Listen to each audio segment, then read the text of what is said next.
Hello and welcome to Homer for Sunday, March 30th, 2025.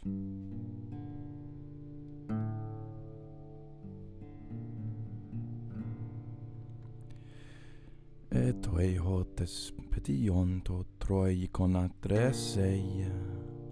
Taumas den pura poela te kai to ilioti pro. Aulon suringon tan openo madon tan tropon.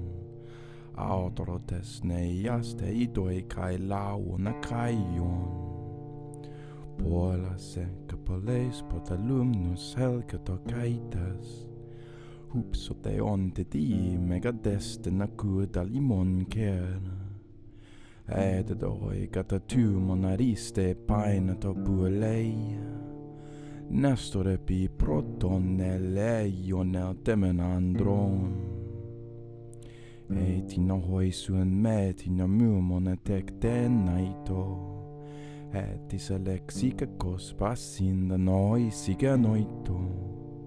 Ortotes denduane peristetes sikitona. Positu poli paroi sine desto cala padilla.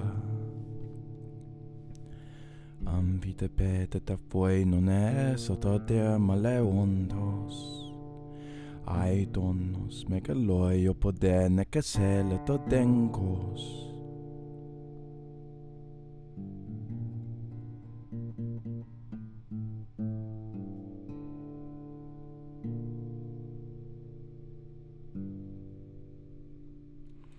Elete dengos. Took a spear. Wonderful.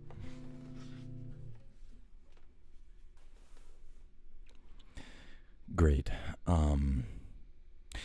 So often, as he gazed toward the Trojan plain, he marveled at the many fires that burned before the face of Ilias, and at the sound of flutes and pipes, aulon soringon, and the din of men. But whensoever he looked toward the ships and the host of the Achaeans, then many were the hairs that he pulled from his head by the very roots, and appealed to Zeus that is above.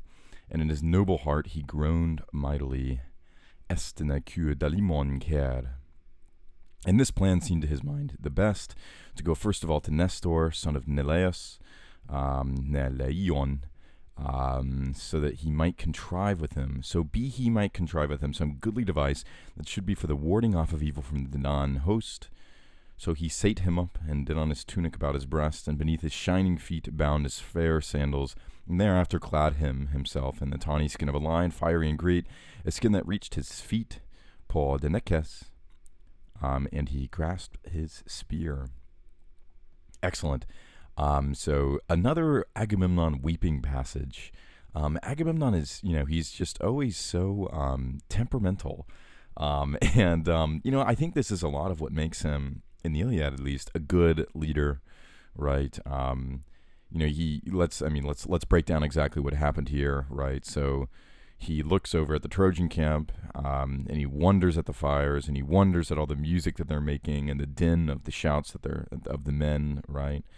But then he turns back to the ships, and he, looks towards the one of the Achaeans, and he grasps his hair at the roots, protalumnos helkatokaitas, right? And then under the auspices of Zeus, hupsotheon tidii, he groans greatly in his heart, right? And then the bit about, if you look at these verbs, these are in the optative, right? Atreseia, and then also idoi, looks, and then observes, atreseia. He does it sometimes, which is to imply maybe that he's been doing it a bit, right? Yes, it's in the aorist, but like it's, this sort of like etoi is like, hotest, right? So whenever, right? Whenever he would, right? And after, whenever he would do this in the night, he would groan in his heart. And after groaning in his heart and looking back and forth at the camps and disparaging his own fate and, observing how the others are so confident in their wondrous celebrations, something great happens, which is head the hoikatatumon, in his spirit, ariste fine to boule, appears a best counsel, boule, ariste, right? And what is this great counsel? To go toward Nestor, right? And, who's the first of men, right? so that maybe metin, right, amu monatekte naito, right? So that maybe, what's this translation here? Warding off of evil from the Danan host, right? Metin amu monatekte naito. They frame some, metis, for the Alexica Kostasin dan oisigenoito, right? So mantin is, it's a thinking word, right? Wisdom, skill, craft, right? So they're going to come up with some wisdom, some skill, and some craft. That's important to do as a leader. And this is the funny part, and I think this is why book 10 is going to be very exciting. Then he gets up and he's like, well, as long as I'm going to go talk to him and develop a, metis about how we can save all the nuns, right? It can come about, genoito. It can be emergent, it can emerge, become, genoito, right? Gignestai, right? Gignomai, come into a state of being, so that this metis can come about. I better put on my, my tiger skin. I better put on my lion skin, right? My tawny Diamaleonta, skin of the lion, right? And I also better put on my my feet and my great sandals, right? And this lion skin is going to be, it's going to go all the way down to my skin, my feet, and it's also going to be shining greatly. It's going to be burning greatly. That's how great it's going to be. And I'm also going to grab my spear before I go get counsel from Nestor.